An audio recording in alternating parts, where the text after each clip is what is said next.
മുൻപൊക്കെ വിദേശ രാജ്യങ്ങളുടെ ഭരണാധികാരികളും മതനേതാക്കളും എന്തു പറഞ്ഞാലും കേട്ടുകൊണ്ടിരിക്കുന്ന ഒരു ഇന്ത്യയല്ല കഴിഞ്ഞ 10 വർഷമായി നാം കാണുന്നത്. അതിന് സമാനമായൊരു സംഭവമാണ് കഴിഞ്ഞ ദിവസം അരങ്ങേറിയത്.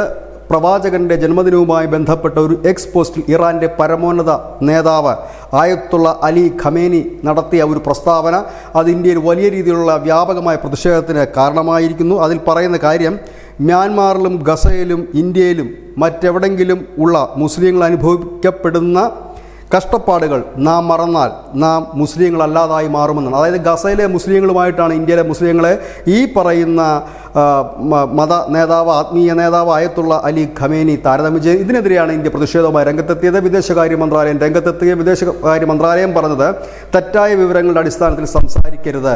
ആദ്യം മറ്റു രാജ്യങ്ങളെക്കുറിച്ച് പറയുമ്പോൾ സ്വന്തം രാജ്യത്തിൻ്റെ റെക്കോർഡെങ്കിലും ഒന്ന് പരിശോധിക്കണമെന്നാണ് പറഞ്ഞിരിക്കുന്നത്. നമുക്കറിയാം, കുറച്ച് നാൾക്ക് മുമ്പ് ഇറാനിൽ ഹിജാബ് വിരുദ്ധ സമരം നടത്തിയതിന് യുവതികളെ റോഡിലൂടെ വലിച്ചടിച്ചതും ജയിലിലടച്ചതും വെടിവെച്ച് കൊന്നതും നാം കണ്ടതാണ്. അത്രയും തലയ്ക്ക് പിടിച്ച മതഭ്രാന്തുള്ള രാജ്യത്ത്, യാതൊരു സ്വാതന്ത്ര്യവും സ്ത്രീകൾക്ക് പോലും നൽകാത്ത ഇരിക്കുന്ന ഒരു രാജ്യത്ത്, അതിനേക്കാൾ വലിയ സ്വാതന്ത്ര്യം, ലോകത്ത് വലിയ സ്വാതന്ത്ര്യത്തോടെ ജീവിക്കുന്ന ഒരു മുസ്ലിം ജനവിഭാഗമുള്ള രാജ്യമാണ് ഇന്ത്യ.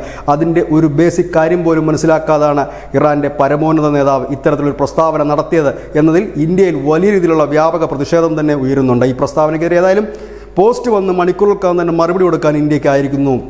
അതുമാത്രവുമല്ല, ഇന്ത്യയുമായി അടുത്ത ബന്ധം പുലർത്തുന്ന ഒരു രാജ്യമാണ് ഇറാൻ. ഇന്ത്യൻ കമ്പനികൾ വലിയ രീതിയിൽ മുതൽമുടക്ക് നടത്തിയിട്ടുള്ള ഒരു രാജ്യമാണ് ഇറാൻ. ഈ അടുത്ത കാലത്ത് ഷബ്ബ തുറമുഖത്ത് നടത്തിപ്പൊക്കെ ഇന്ത്യക്ക് നൽകിയതാണ്. അതിനിടയിലാണ് ഈ ആത്മീയ നേതാവിൻ്റെ ഈ ഇത്തരത്തിലുള്ളൊരു പ്രസ്താവന എത്തിയിരിക്കുന്നത്. News desk news India Malayalam.